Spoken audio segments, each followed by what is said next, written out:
होती है तो सबको बचाने की पड़ी होती है। तो आप वॉक करेंगे, इससे बच्चा अटेंशन और एक्टिव होकर बैठा रहेगा। अगर आप एक ही तरफ खड़े हुए हैं या फिर आप कुर्सी पे बैठ के बच्चों को समझा रहे हैं ना, तो ये सबसे गलत तरीका है।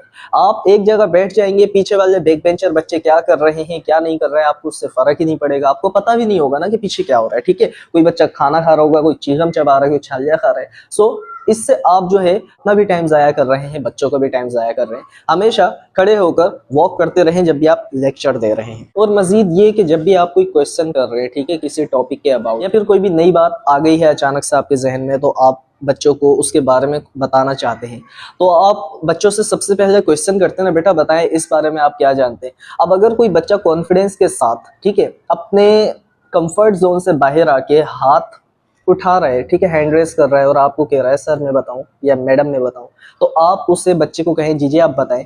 ठीक है, अब वो बच्चा अगर खड़ा हो जाता है तो आप उसको बिठाएं ना।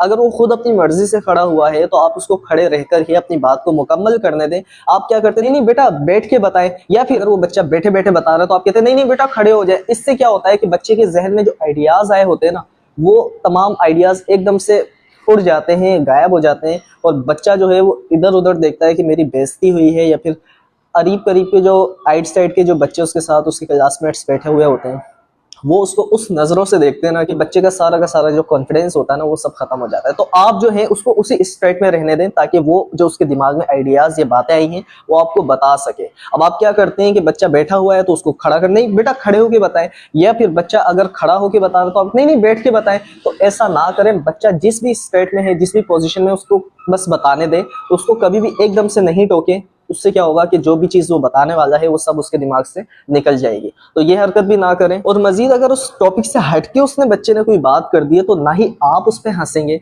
और ना ही आप किसी और बच्चे को उस पर हंसने देंगे, क्योंकि आगे से फिर वो बच्चा कभी अपनी कोई बात यानी सही चीज भी उसके दिमाग में आएगी तब भी वो कहने से डरेगा कि नहीं यार मैं कुछ कह ही नहीं रहा, बस सही है। वो बच्चा जब खामोश हो जाता है ना तो फिर समझे कि उसका मुस्तकबिल दाव पे लग जाता है। तो ये टीचर्स की गलतियां होती है ना कि बच्चों की।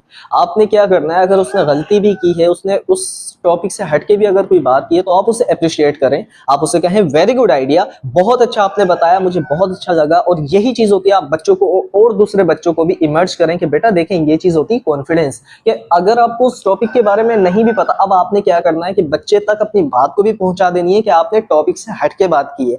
अगर आपको उस टॉपिक के बारे में नहीं भी पता ना बेटा, तब भी आप अपना हैंड रेस करें और आप बताएं। इससे क्या होगा, आपका कॉन्फिडेंस हो जाएगा, ये वो बच्चे तक बात भी पहुंच गई है कि हाँ यार मैंने टॉपिक से हट के बताया है, और दूसरे बच्चों को हंसने का मौका भी नहीं मिला। तो आपने बच्चे को अप्रिशिएट भी कर दिया, उसकी बात भी हो गई, कॉन्फिडेंस भी, यानी ईच एंड एवरीथिंग आपने सारी चीजें कवर अप की हैं। लेकिन अगर आप उसे डायरेक्ट